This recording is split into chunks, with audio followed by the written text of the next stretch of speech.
Welcome to this short presentation of Naviate's Line Style Library. Line Style Library is a way of creating a linear object with the predetermined settings. When you open the dialog, you will see the predetermined settings on the left side. And if I now search for the object that I'm looking for, in this case I'm looking for a woven wire fence, on the right side I can see the settings for that linear type. The buttons at the bottom is where I can select to do 2D polylines, 3D polylines, M polygons, or B polys. In this case, I'm going to do a 2D polyline. And I'm going to draw this around my house here.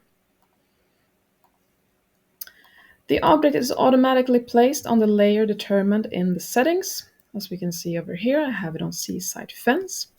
I can do a hatch as well, which also uses the settings defined in this file.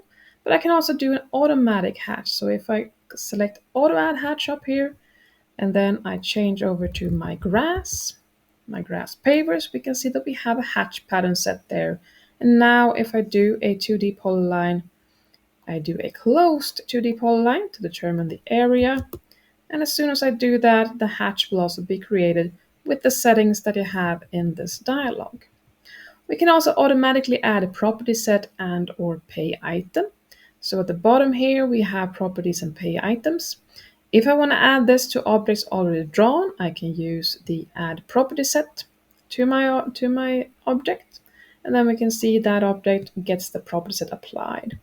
Or if I have the auto add prop set pay item already ticked, as soon as I select this one and do a new area for my grass here, I'm going to do it as a closed polyline. The hatch will be filled in and the property set will be applied to the object.